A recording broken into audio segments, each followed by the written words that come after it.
Hello students, আমার চ্যানেলে তোমাদেরকে স্বাগত। শুরু করছি ক্লাস 10 অর্থাৎ 2027 মাধ্যমিক পরীক্ষার্থীদের জন্য একটি বাংলার ক্লাস। দেখতে পাচ্ছ তোমাদের দ্বিতীয় ইউনিট টেস্ট 2026 অর্থাৎ দ্বিতীয় পর্যায়ক্রমিক মূল্যায়নে কিন্তু তোমাদের যে গল্পটা আছে সুবোধ ঘোষের লেখা বহুরূপী, এই বহুরূপী গল্প থেকে কিন্তু আমরা গতকাল যে ক্লাসটা প্রথম ক্লাসটা করেছিলাম এমসিকিউ ক্লাস, সেখান থেকে কিন্তু এমসিকিউ করেছিলাম প্রথম পর্ব। আজকে করব এই বহুরূপী থেকে দ্বিতীয় পর্ব অর্থাৎ শেষ পর্ব। ঠিক আছে, তো প্রথম থেকে শেষ পর্যন্ত ভিডিওটা দেখবে, একটু স্কিপ করবে না। আর আমার চ্যানেল যারা নতুন আছে অবশ্যই চ্যানেলটি সাবস্ক্রাইব করবে, আর পাশে থাকা বেল আইকনটি প্রেস করে রাখবে। তো চলো শুরু করে দিই সুবোধ ঘোষের লেখা বহুরূপী গল্প থেকে এমসিকিউ। ঠিক আছে, তো একটা কথা আগের দিনও আমি বলেছি, এই গল্পটার এই যে এমসিকিউগুলো আমি তোমাদের সামনে তুলে ধরছি, তার আগে তোমরা কিন্তু অবশ্যই কিন্তু তোমরা গল্পটাকে ভালো করে মন দিয়ে রিডিং পড়বে 5 বার। কি বললাম, পুরো গল্পটা তোমরা 5 বার খুব ভালো করে রিডিং পড়বে, তারপরে এই এমসিকিউগুলো পড়বে। ঠিক আছে, আমি বারবার বলছি, আমি কিন্তু অন্যদের মতো বলবো না এখান থেকে এই প্রশ্নগুলোই পড়ে যাও।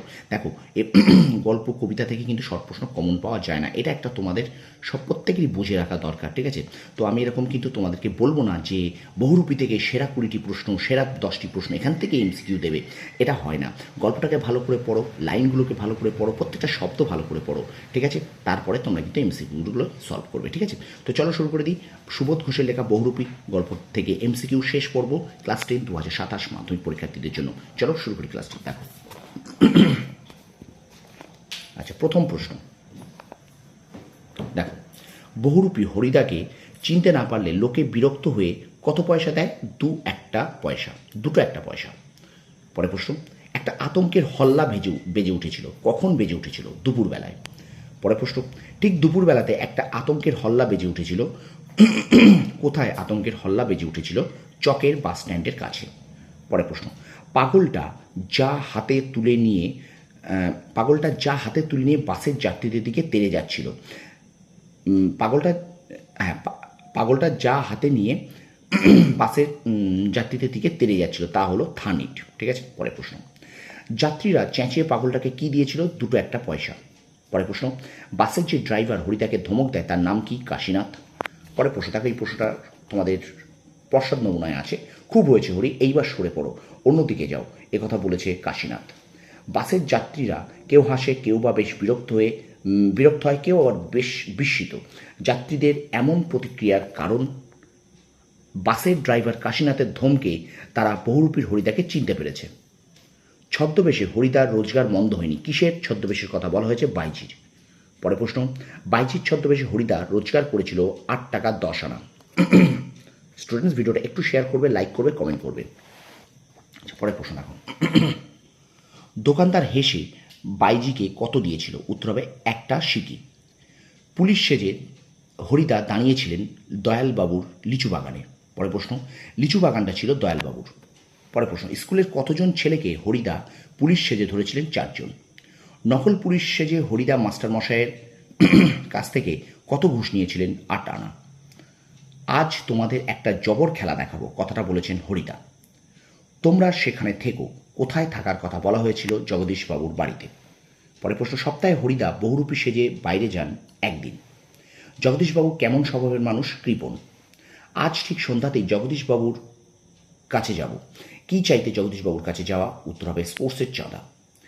ঝিরিঝিরি শব্দ করে কি যেন বলতে চাইছে, কার সম্পর্কে এই কথা বলা হয়েছে? গাছের পাতা। জগদীশবাবুর হাতে তুলে দিয়ে দাঁড়িয়ে আছি। কিসের কথা বলা হয়েছে? চাঁদার খাতা। কিসের চাঁদা নেওয়ার জন্য জগদীশবাবুর বাড়ি যাওয়া হয়েছিল? স্পোর্টসের। পরে প্রশ্ন, আশ্চর্য হয়েছি, একটু ভয়ও পেয়েছি। হরিদার কোন রূপ দেখে বক্তার এমন দশা হয়েছিল? বিরাগী রূপ দেখে। বিরাগীরূপী হরিদার গায়ে ছিল একটি উত্তরীয়। পরে প্রশ্ন, সেই ঝোলার ভিতর শুধু একটা বই। কি বই? গীতা। পরে প্রশ্ন, সম্পত্তির অহংকারে নিজেকে ভগবানের চেয়েও বড় বলে মনে করেন। সম্পত্তির পরিমাণ কত টাকা? 11 লক্ষ। পরে প্রশ্ন, জগদীশবাবুর সঙ্গে দেখা করতে যে আগন্তুক এসেছিলেন তিনি নিজেকে কি বলে পরিচয় দিয়েছিলেন? বিরাগী। পরে প্রশ্ন, ড্যাশ নামে কোনো রিপু আমার নেই। উত্তর শূন্যস্থানে হবে রাগ নামে কোনো রিপু আমার নেই। পরে প্রশ্ন, বিরাগী জগদীশবাবুর কাছে কি চেয়েছিলেন? ঠান্ডা জল। পরে প্রশ্ন, হরিদার গলার স্বর এরকমই নয়। হরিদার গলার স্বর এরকমেরই নয়। বক্তা ভবতোষ। এসব ভাষা কি হরিদার মুখের ভাষা হতে পারে? কথাটি বলেছিল অনাদি। আপনার কল্যাণ করুন। কে কল্যাণ করবেন? পরমাত্মা। বিরাগীর মতে ধন জন যৌবন হলো এই একটি বঞ্চনা। পরের প্রশ্ন, বিরাগীর চোখ থেকে কি ঝরে পড়েছিল? জ্যোৎস্না। পরের প্রশ্ন, ওই চোখ কি হরিদার চোখ হতে পারে? বক্তাকে ভবতোষ। স্টুডেন্টস ভিডিওটা একটু শেয়ার করবে, লাইক করবে, কমেন্ট করবে, ঠিক আছে? আচ্ছা, এবার পরের প্রশ্ন দেখো, জগদীশবাবু বাড়ি থেকে কি হাতে বেরিয়ে এসেছিলেন? থলি। জগদীশবাবু বিরাগীকে প্রণামী দিতে চেয়েছিলেন 101 টাকা।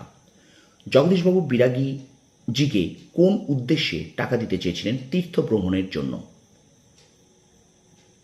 তীর্থ ভ্রমণের জন্য, ঠিক আছে? পরের প্রশ্ন, বিরাগীজি অনায়াসে চলে যাওয়া প্রসঙ্গে কোন বিষয়ের তুলনা করেন? উত্তর হবে ধুলো ও সোনা। বিরাগীজি চলে যাওয়ার পর সিঁড়িতে কি পড়েছিল? 101 টাকার থলি। পরের প্রশ্ন, সে কথা কি ভুলেই গেলেন? কিসের কথা বলা হয়েছে? জবর খেলা দেখানোর। পরের প্রশ্ন, আমাদের দেখতে পেয়েই লজ্জিতভাবে হাসলেন। কে হাসলেন? হরিদা। পরের প্রশ্ন দেখো, আপনি তাহলে সত্যিই বের হয়েছিলেন, আপনিই বিরাগী? উক্তিটি বক্তাকে। উত্তর ভবতোষ। পরের প্রশ্ন, হরিদার ঘরে মাদুরের উপর কি পড়েছিল?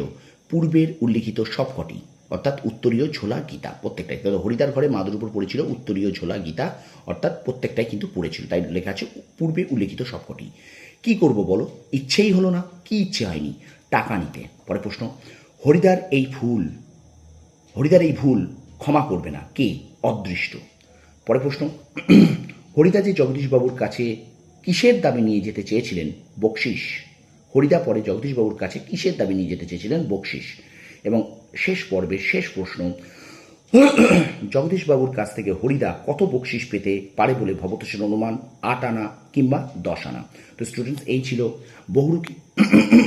বহুরূপী গল্প থেকে এমসিকিউ। একটু আমার গলাটা খুসখুস, মানে গলা একটু ব্যথা করছে, সেই জন্য একটুখানি হয়তো আমি কেসে ফেলছি মাঝে মধ্যে, তো অবশ্যই একটুখানি তোমাদের কাছে সরি, হ্যাঁ, ক্ষমা চেয়ে নিচ্ছি।